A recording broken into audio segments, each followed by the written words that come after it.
देवासुर संग्राम की समाप्ति। श्री सुखदेव जी कहते हैं, परीक्षित, परम पुरुष भगवान की अहेतु की कृपा से देवताओं की घबराहट जाती रही। उनमें नवीन उत्साह का संचार हो गया। पहले इंद्र, वायु आदि देवगण रणभूमि में जिन जिन दैत्यों से आहत हुए थे, उन्हीं के ऊपर अब वे पूरी शक्ति से प्रहार करने लगे। परम ऐश्वर्यशाली इंद्र ने बलि से लड़ते लड़ते जब उन पर क्रोध करके वज्र उठाया, तब सारी प्रजा में हाहाकार मच गया। बलि अस्त्र शस्त्र से सुसज्जित होकर बड़े उत्साह से युद्ध भूमि में बड़ी निर्भयता से डटकर विचर रहे थे। उनको अपने सामने देखकर हाथ में वज्र लिए हुए इंद्र ने उनका तिरस्कार करके कहा, मूर्ख, जैसे नट बच्चों की आंखें बांधकर अपने जादू से उनका धन ऐंठ लेता है, वैसे ही तू माया की चालों से हम पर विजय प्राप्त करना चाहता है। तुझे पता नहीं कि हम लोग माया के स्वामी हैं, वे हमारा कुछ नहीं बिगाड़ सकती। जो मूर्ख माया के द्वारा स्वर्ग पर अधिकार करना चाहते हैं और उसको लांघ कर ऊपर के लोकों में भी धाक जमाना चाहते हैं, उन लुटेरे मूर्खों को मैं उनके पहले स्थान से भी नीचे पटक देता हूं। ना समझ, तूने माया की बड़ी बड़ी चालें चली। देख, आज मैं अपने 100 धार वाले वज्र से तेरा सिर धड़ से अलग किए देता हूं। तू अपने भाई बंधुओं के साथ जो कुछ कर सकता हो करके देख ले। बलि ने कहा, इंद्र, जो लोग काल शक्ति की प्रेरणा से अपने कर्म के अनुसार युद्ध करते हैं, उन्हें जीत या हार, यश या अपयश अथवा मृत्यु मिलती ही है। इसी से ज्ञानी जन इस जगत को काल के अधीन समझकर ना तो विजय होने पर हर्ष से फूल उठते हैं और ना तो अपकीर्ति, हार अथवा मृत्यु से शोक के वशीभूत होते हैं। तुम लोग इस तत्व से अनभिज्ञ हो। तुम लोग अपने को जय पराजय आदि का कारण कर्ता मानते हो। इसलिए महात्माओं की दृष्टि से तुम शोचनीय हो। हम तुम्हारे मर्म स्पर्शी वचन को स्वीकार ही नहीं करते, फिर हमें दुख क्यों होने लगा? श्री सुखदेव जी कहते हैं, वीर बलि ने इंद्र को इस प्रकार फटकारा। बलि की फटकार से इंद्र कुछ झेप गए। तब तक वीरों का मान मर्दन करने वाले बलि ने अपने धनुष को कान तक खींच खींच कर बहुत से बाण मारे। सत्यवादी देव शत्रु बलि ने इस प्रकार इंद्र का तिरस्कार किया। अब तो इंद्र अंकुश से मारे हुए हाथी की तरह और भी चिढ़ गए। बलि का आक्षेप वे सहन ना कर सके। शत्रुघाती इंद्र ने बलि पर अपने अमोघ वज्र का प्रहार किया। उसकी चोट से बलि पंख कटे हुए पर्वत के समान अपने विमान के साथ पृथ्वी पर गिर पड़े। बलि का एक बड़ा हितैषी और घनिष्ठ मित्र जंभासुर था। अपने मित्र के गिर जाने पर भी उनको मारने का बदला लेने के लिए वह इंद्र के सामने आ खड़ा हुआ। सिंह पर चढ़कर वह इंद्र के पास पहुंच गया और बड़े वेग से अपनी गदा उठाकर उनके जत्रु स्थान हंसली पर प्रहार किया। साथ ही उस महाबली ने ऐरावत पर भी एक गदा जमाई। गदा की चोट से ऐरावत को बड़ी पीड़ा हुई। उसने व्याकुलता से घुटने टेक दिए और फिर मूर्छित हो गया।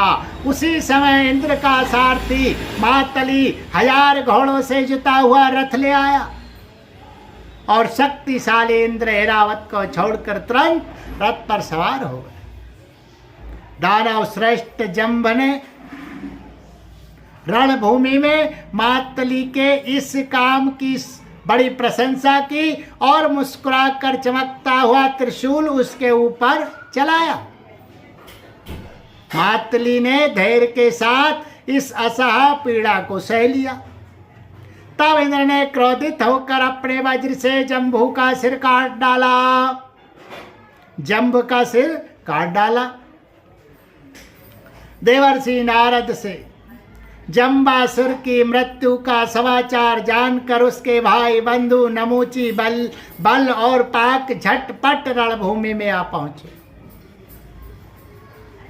अपने कठोर और मर्म स्पर्शी वाणी से उन्होंने इंद्र को बहुत कुछ बुरा भला कहा और जैसे बादल पहाड़ पर मूसलाधार पानी बरसाते हैं वैसे ही उनके ऊपर बाणों की झड़ी लगा दी। बल ने बड़े हस्तलांघव से एक साथ ही 1000 बाण चलाकर इंद्र के 1000 घोड़ों को घायल कर दिया।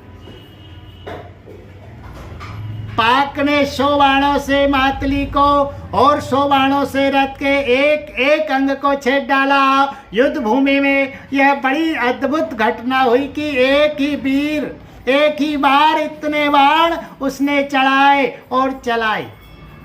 नमूची ने बड़े बड़े 15 बाणों से उनमें सोने के पंख लगे हुए थे इंद्र को मारा और युद्ध भूमि में वह जल से भरे बादल के समान गरजने लगा। जैसे वर्षा काल के बादल सूर्य को ढक देते हैं वैसे ही असुरों ने बाणों की वर्षा से इंद्र और उनके रथ तथा सारथी को भी चारों ओर से ढक दिया। इंद्र को ना देखकर देवता और उनके अनुचर अत्यंत विकल होकर रोने चिल्लाने लगे। एक तो शत्रुओं ने उन्हें हरा दिया था और दूसरे अब उनका कोई सेनापति भी ना रह गया था। उस समय देवताओं की बड़ी वैसी अवस्था हो रही थी जैसे बीच समुद्र में नाव टूट जाने पर व्यापारियों की होती है। परंतु थोड़ी देर में शत्रुओं के बनाए हुए बाणों के पिंजड़े से घोड़े रथ ध्वजा और सारथी के साथ इंद्र निकल आए। जैसे प्रातःकाल सूर्य अपनी किरणों से दिशा आकाश और पृथ्वी को चमका देते हैं वैसे इंद्र के तेज से सब के सब जगमगा उठे। वज्रधारी इंद्र ने देखा कि शत्रुओं ने रणभूमि में हमारी सेना को रोंद डाला है। तब उन्होंने बड़े क्रोध से शत्रु को मार डालने के लिए वज्र से आक्रमण किया। परीक्षित, उस 8 धार वाले पेने वज्र से उन दैत्यों के भाई बंधुओं को भी भयभीत करते हुए उन्होंने बल और पाक के सिर काट लिए। परीक्षित, अपने भाइयों को मारा। अपने भाइयों को मरा हुआ देख नमूची को बड़ा शोक हुआ। वह क्रोध के कारण आपे से बाहर होकर इंद्र को मार डालने के लिए जी जान से प्रयास करने लगा। इंद्र, अब तुम बच नहीं सकते। इस प्रकार ललकारते हुए एक त्रिशूल उठाकर वह इंद्र पर टूट पड़ा। वह त्रिशूल फौलाद का बना हुआ था, सोने के आभूषणों से विभूषित था और उसमें घंटे लगे हुए थे। नमूची ने क्रोध के मारे सिंह के समान गरज कर इंद्र पर वह त्रिशूल चला दिया। परीक्षित, इंद्र ने देखा कि त्रिशूल बड़े वेग से मेरी ओर आ रहा है। उन्होंने अपने बाणों से आकाश में ही उसके हजारों टुकड़े कर दिए और इसके बाद देवराज इंद्र ने बड़े क्रोध से उसका सिर काट लेने के लिए उसकी गर्दन पर वज्र मारा। यद्यपि इंद्र ने बड़े वेग से वह वज्र चलाया था, परंतु उस यशस्वी वज्र से उसके चमड़े पर खरोच तक नहीं आई। ये बड़ी आश्चर्यजनक घटना हुई कि जिस वज्र ने महाबली वृत्तासुर का शरीर टुकड़े टुकड़े कर डाला था, नमूची के गले की त्वचा ने उनका तिरस्कार कर दिया। जब वज्र नमूची का कुछ ना बिगाड़ सका, तब इंद्र उससे डर गए। वे सोचने लगे कि देव योग से संसार भर को संशय में डालने वाली ये कैसी घटना हो गई। पहले युग में जब ये पर्वत पांखों से उड़ते थे और घूमते फिरते भार के कारण पृथ्वी पर गिर पड़ते थे, तब प्रजा का विनाश होते देखकर इसी वज्र से मैंने उन पहाड़ों की पांखें काट डाली थी। त्वष्टा की तपस्या का विनाश होते देखकर इसी वज्र से मैंने उन पहाड़ों की पांखें काट डाली थी। त्वष्टा की तपस्या का सार ही वृत्तासुर के रूप में प्रकट हुआ था। उसे भी मैंने इसी वज्र के द्वारा काट डाला था। और भी अनेकों दैत्य जो बहुत बलवान थे और किसी अस्त्र शस्त्र से जिनके चमड़े को भी चोट नहीं पहुंचाई जा सकी थी, इसी वज्र से मैंने मृत्यु के घाट उतार दिए थे। वही मेरा वज्र मेरे प्रहार करने पर भी इस तुच्छ असुर को ना मार सका, अतः अब मैं इसे अंगीकार नहीं कर सकता।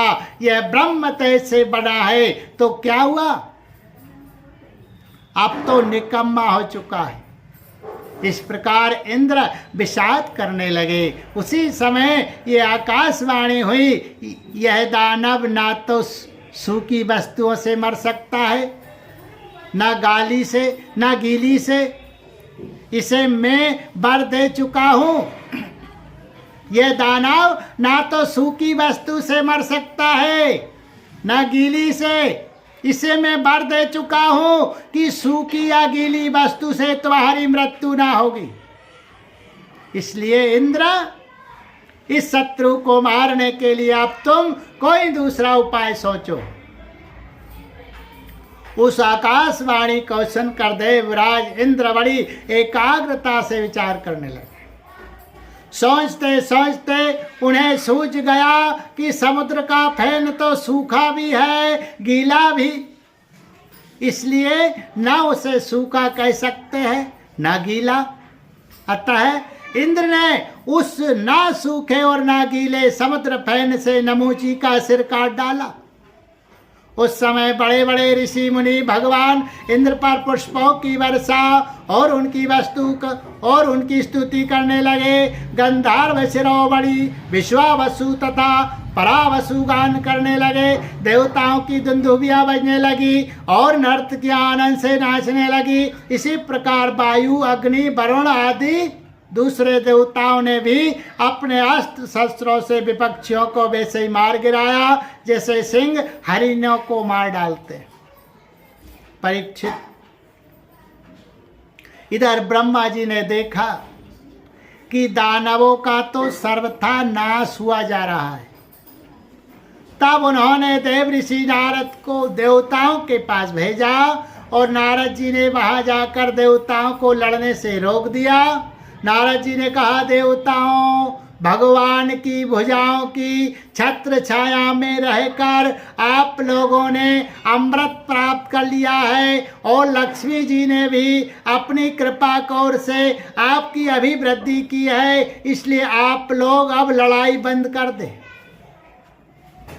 श्री सुखदेव जी कहते हैं, देवताओं ने देव ऋषि नारद की बात मानकर अपने क्रोध के वेग को शांत कर लिया और फिर वे सब के सब अपने लोक स्वर्ग को चले गए। उस समय देवताओं के अनुचर उनके यश का गान कर रहे थे।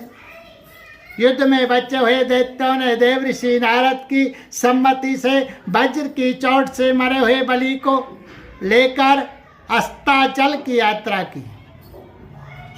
वहाँ शुक्राचार्य ने अपनी संजीवनी विद्या से उन असुरों को जीवित कर दिया जिनके गर्दन आदि अंग कटे नहीं थे,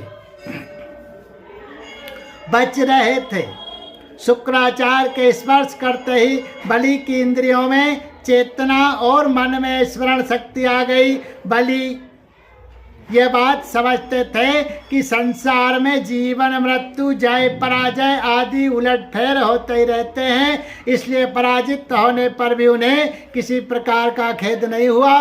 बोले गोविंद गोपाल कृष्ण भगवान की जय।